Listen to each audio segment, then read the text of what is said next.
Olá, galerinha. Nossa aula de hoje é sobre a indústria no mundo atual.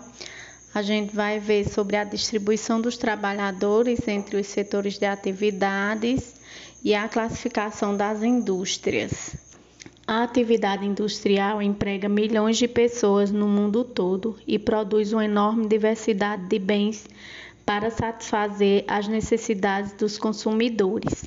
As pessoas que vivem em extrema pobreza, contudo, principalmente nos países menos desenvolvidos, não têm acesso a todos eles.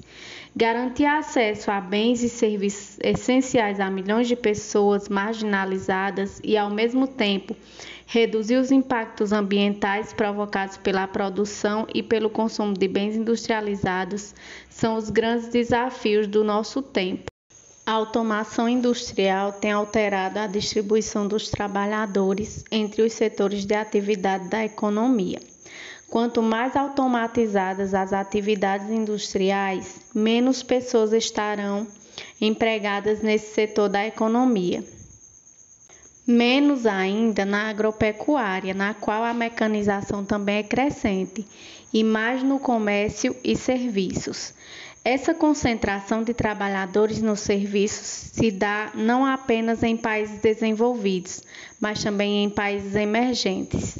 Para o funcionamento da economia, há uma estreita integração entre os setores de atividade. A produção de bens, por exemplo, é essencial no comércio, pois ele precisa de mercadorias para vender aos consumidores. O setor de serviços também depende da indústria, pois o fornecimento de energia elétrica e telefonia, por exemplo, requer equipamentos produzidos pela indústria e estão presentes nela. Na administração, na limpeza, transporte, manutenção, entre outros. A agricultura moderna não funcionaria sem máquinas, pesticidas e fertilizantes, entre outros bens produzidos pela indústria, e sem serviços de administração, vendas, manutenção de máquinas e outros. Seguindo padrões internacionais, o IBGE classifica os setores industriais em 3 categorias.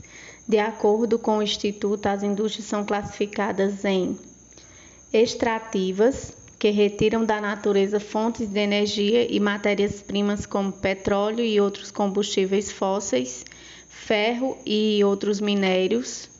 De construção civil, que erguem edifícios e obras de infraestrutura, por exemplo, prédios comerciais e residenciais, usinas elétricas, portos, rodovias, aeroportos, etc. E de transformação, que transformam matérias-primas em diversos bens. As indústrias de transformação são agrupadas conforme os bens que produzem e seu papel na cadeia produtiva. Elas podem ser de bens intermediários ou pesadas, que transformam as matérias-primas retiradas pelas indústrias extrativas ou produzidas pela agropecuária e fornecem produtos semi-acabados para outras indústrias, como aço, celulose, plásticos, etc. Bens de capitais ou de máquinas e equipamentos que equipam outras indústrias, leves ou pesadas, assim como a agricultura e os serviços, como máquinas e robôs industriais, máquinas agrícolas, equipamentos de automação bancária, etc. E de bens de consumo, ou leves, que abastecem o mercado consumidor mais amplo e costumam ser divididas em bens de consumo não duráveis, alimentos, remédios, semiduráveis, como roupas, calçados, e duráveis, que são os automóveis, eletrodomésticos, etc. Próxima aula, veremos a distribuição das indústrias no mundo e os parques tecnológicos, ou tecnopolos.